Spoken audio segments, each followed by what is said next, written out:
नमस्कार, आप देख रहे हैं ग्रैंड न्यूज नेटवर्क और मैं हूं आप सभी के साथ आयुषी। अब मेरे साथ देखिए न्यायधानी सहित प्रदेश भर से जुड़ी हुई तमाम खबरें। चलिए खबरों का सिलसिला शुरू करते हैं। न्यायधानी बिलासपुर में सरकंडा थाना क्षेत्र के नूतन चौक के पास तेज रफ्तार कार और हाईवा के बीच हुई भीषण टक्कर से इलाके में हड़कंप मच चुका है। जी हाँ, मैं आपको बता दूं कि टक्कर इतनी ज्यादा जबरदस्त थी कि कार के पर खच्चे उड़ गए और सड़क पर मलबा बिखर गया। हादसे के वक्त कार में 4 लोग सवार थे, जिनमें एक युवक और एक युवती गंभीर रूप से घायल हो गए, जबकि कार बुरी तरह से क्षतिग्रस्त हो गई और एक युवती कार के अंदर ही फंस गई, जिसे स्थानीय लोगों की मदद और कड़ी मशक्कत के बाद बाहर निकाला गया। सूचना मिलते ही सरकंडा थाना पुलिस मौके पर पहुंची और राहत एवं बचाव कार्य शुरू कर घायलों को एम्बुलेंस से नजदीकी अस्पताल भिजवाया गया, जहां दोनों की हालत गंभीर बताई जा रही है। प्रत्यक्षदर्शियों के मुताबिक हादसा तेज रफ्तार और लापरवाही से वाहन चलाने के कारण हुआ, जिससे कुछ समय के लिए यातायात भी बाधित रहा। पुलिस की प्रारंभिक जांच में ये सामने आया है कि हादसे में शामिल कार का नंबर CG12O0995 है और कार सवार सभी लोग कोरबा जिले के निवासी बताए जा रहे हैं। पुलिस ने हाईवा चालक से पूछताछ शुरू कर दी है और सीसीटीवी फुटेज समेत अन्य पहलुओं के आधार पर दुर्घटना के वास्तविक कारणों की फिलहाल जांच की जा रही है। बिलासपुर जिले के तिफरा और सकरी क्षेत्र के स्कूलों में हुई गंभीर घटनाओं पर छत्तीसगढ़ हाईकोर्ट ने सख्त रुख अपनाया है।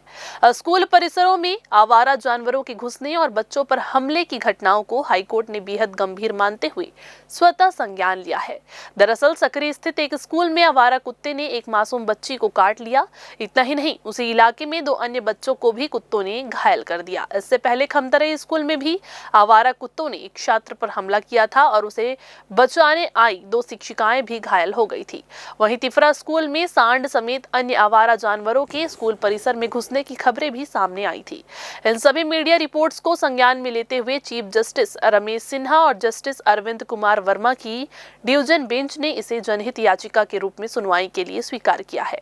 हाईकोर्ट ने साफ कहा है कि बच्चों की सुरक्षा से कोई समझौता बर्दाश्त नहीं किया जाएगा। कोर्ट ने स्कूल शिक्षा विभाग के सचिव को व्यक्तिगत शपथ पत्र के साथ जवाब देने के निर्देश दिए हैं। साथ ही मुख्य सचिव से भी पूर्व आदेशों के पालन को लेकर नया शपथ पत्र मांगा गया है। अब इन दोनों मामलों पर एक साथ आज शुक्रवार 9 जनवरी को हाईकोर्ट में सुनवाई होगी। बिलासपुर जिले में इस साल धान खरीदी की रफ्तार उम्मीद के मुताबिक नहीं चल पा रही है। इसकी सबसे बड़ी वजह समितियों में सीमित खरीदी और पर्याप्त लिमिट का न बढ़ाया जाना बताया जा रहा है। हालात ये है कि जिले की लगभग सभी समितियों में धान खरीदी की लिमिट बढ़ाने की जरूरत महसूस की जा रही है, लेकिन अब तक प्रशासन ने सिर्फ 23 समितियों की ही लिमिट बढ़ाई है। वहीं करीब 117 समितियां अब भी अतिरिक्त लिमिट का इंतजार कर रही है। इस वजह से समितियों में किसानों की भारी भीड़ उमड़ रही है। कई किसानों को घंटों लाइन में खड़ा रहना पड़ रहा है, तो कई किसान रोज टोकन मिलने की उम्मीद से समितियों के चक्कर काटने को मजबूर हैं। किसानों का साफ कहना है कि अगर समय रहते लिमिट नहीं बढ़ाई गई तो बड़ी मात्रा में धान बिकने से रह जाएगा। जिले में इस वर्ष 7 लाख मीट्रिक टन धान खरीदी का लक्ष्य तय किया गया है, लेकिन 54 दिन बीत जाने के बाद अब तक सिर्फ करीब 4 लाख मीट्रिक टन यानी कि 57% ही खरीदी हो पाई है। अब बचे हुए सिर्फ 23 दिनों में शेष 43% धान की खरीदी प्रशासन के लिए एक बड़ी चुनौती बन गई है। ऊपर से कैरी फॉरवर्ड रकबे के कारण समितियों पर दबाव और बढ़ गया है। किसानों और जनप्रतिनिधियों की मांग है कि खरीदी प्रक्रिया को तेज करने के लिए समितियों की लिमिट तुरंत बढ़ाई जाए।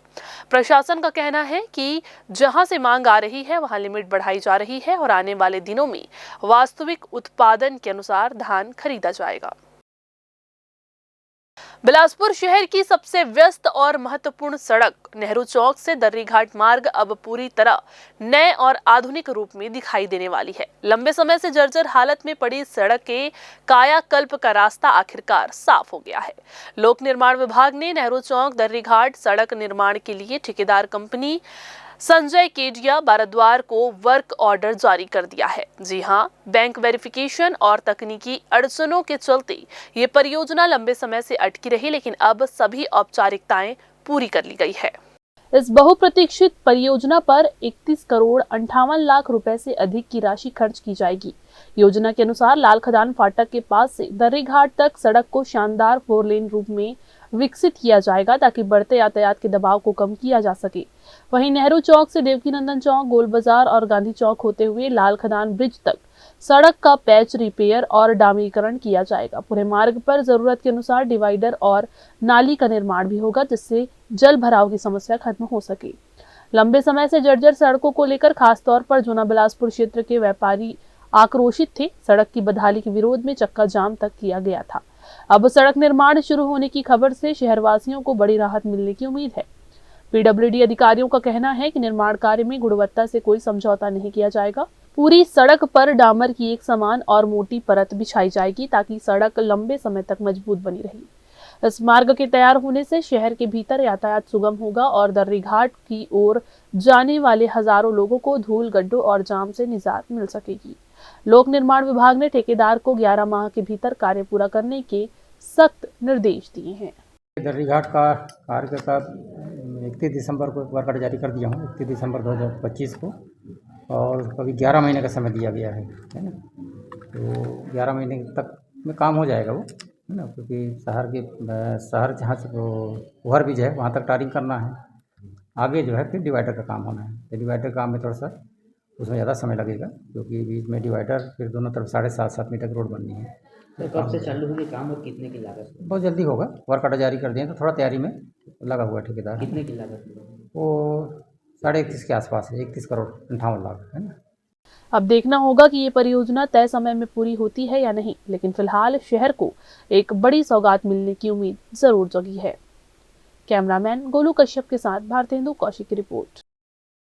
बिलासपुर पुलिस की ऑनलाइन सट्टे के खिलाफ मुहिम उस वक्त सुर्खियों में आई जब सिविल लाइन थाना पुलिस ने त्वरित कार्रवाई करते हुए 2 सटोरियों को गिरफ्तार कर ये संदेश देने की कोशिश की है कि कानून अब सख्त है। लेकिन इसी कार्रवाई के बाद शहर में एक असहज और बड़ा सवाल खड़ा हो गया है कि क्या ये सख्ती पूरे बिलासपुर में समान रूप से लागू हो रही है या फिर थाना सीमा के हिसाब से कानून की धार बदल जाती है। सिविल लाइन में जहां ऑस्ट्रेलिया की बिग बैश लीग के दौरान ऑनलाइन सट्टा पकड़ में आ जाता है, वहीं सिरगिट्टी थाना क्षेत्र में कथित तौर पर सट्टा कारोबार खुलेआम ओपन नेट प्रैक्टिस की तरह चल रहा है। स्थानीय लोगों का आरोप है कि दीपक मानिकपुरी नामक सटोरिया खुद को सिरगिट्टी का सट्टा किंग बताकर बेखौफ अंदाज में सट्टा खिला रहा है। वहीं यदुनंदन नगर इलाके में पेंटर नाम से चर्चित सटोरिया भी बिना किसी रोक टोक के अपना नेटवर्क चला रहा है। ऐसे में सवाल उठना लाजमी है कि क्या इन सटोरियों को राजनीतिक या प्रभावशाली संरक्षण प्राप्त है या फिर सिरगिट्टी थाना क्षेत्र में सट्टा अपराध पुलिस की प्राथमिकताओं में शामिल ही नहीं है। वरिष्ठ पुलिस अधीक्षक द्वारा सट्टा सिंडिकेट में जुड़े सटोरियों और खाईवालों पर सख्त कार्रवाई के निर्देश जरूर दिए गए हैं, लेकिन जमीनी हकीकत यही बताती है कि कार्रवाई की रफ्तार थाना बदलते ही धीमी पड़ जाती है। अब देखना ये होगा कि बिलासपुर पुलिस इन खुलेआम ओपन चैलेंज दे रहे सटोरियों पर कब और कैसी ठोस कार्रवाई करती है या फिर ये मामला भी सिर्फ सवाल बनकर फाइलों में दबा रह जाएगा। जिले की धर्मनगरी रतनपुर का नाम सुनते ही ये लगता है कि यहाँ आने वाले श्रद्धालुओं और यात्रियों के लिए हर बुनियादी सुविधा मौजूद होगी, लेकिन सच्चाई कुछ और ही है। जिस रतनपुर को आस्था का केंद्र माना जाता है, वहीं यात्री आज सबसे ज्यादा परेशान हैं। ये तस्वीरें रतनपुर बस स्टैंड की है। इसे करीब 25 साल पहले इसलिए बनाया गया था कि बसों को ठहरने की जगह मिले और यात्रियों को बैठने के लिए प्रतीक्षालय हो, लेकिन आज यात्री प्रतीक्षालय पर ताला लगा हुआ है और पूरा बस स्टैंड दुकानों में तब्दील हो चुका है। रतनपुर उत्तर प्रदेश और मध्य प्रदेश को जोड़ने वाला मुख्य मार्ग है। रोजाना यहाँ से सैकड़ों यात्री गुजरते हैं। प्रतीक्षालय बंद होने की वजह से यात्रियों को सड़क किनारे धूप और बारिश में खड़े होकर बस का इंतजार करना पड़ता है।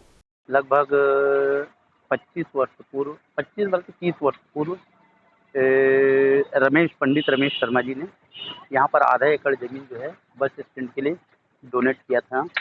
बाद में पंडित राजेंद्र प्रसाद शुक्ल पूर्व विधायक ने यहाँ पर 4 लाख रुपए की लागत से ये जो मतलब आपका प्रतीक्षालय उन्होंने बनवाया था। जो है पंडित रमेश शर्मा जी ने आधा एकड़ जमीन बस स्टैंड के लिए डोनेट किया था। बाद में पंडित राजेंद्र प्रसाद शुक्ल जी यहाँ पर के जो पूर्व विधायक हुआ करते थे, मध्य प्रदेश के सरकार में वो मंत्री हुआ करते थे, उनकी पहल से यहाँ पर 4 लाख रुपए की लागत से यहाँ पर प्रतीक्षालय भवन बनाया गया था। लेकिन बाद में जो है यहाँ पर नगर पालिका के ध्यान नहीं देने की वजह से यहाँ पर कब्जा हो चुका है। वाटा पुड़ो ले आए हो भैया? और यहाँ बैठे के सुविधा है ना, यहाँ मतलब छाँव है ना, कुछ सुविधा अच्छे तरीके से नहीं लगा थे, ना बाथरूम के व्यवस्था है ना वो कुछ। अब रुके माँ फैमिली धर के आवे तो परेशानी जाते भाई। अगला ये लंगले बस बस पकड़े बर रुके चला पड़ी काबर की अगला जगह जाना है तो एक लिए परेशानी है। तो एलंग के जगह ला थोड़ा बैठे उठे के ला बनावा भैया। ऐसा है कि बस स्टैंड जो की है बहुत पूर्व से बना हुआ है, उसमें भी कुछ लोगों के द्वारा कोर्ट वगैरह क्लेम किया गया था, पूर्व में आवंटित है वो। विगत वर्षों से जब उनका निर्माण हुआ तो उसके बाद उसको आवंटन किया गया था।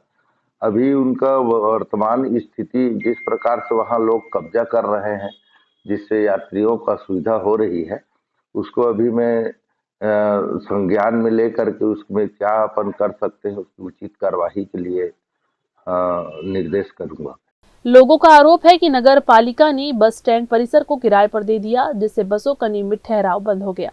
जिस जगह को सार्वजनिक सुविधा के लिए बनाया गया था, वहीं आज व्यापार का केंद्र बनता जा रहा है, जिसे लेकर शहर की राजनीति भी गरमाई हुई है। Bureau report, grand news. तो ये थी आज की बुलेटिन की तमाम खबरें। अगले बुलेटिन में फिर होगी आपसे मुलाकात। तब तक के लिए पूरी टीम के साथ मुझे दीजिए इजाजत। नमस्कार।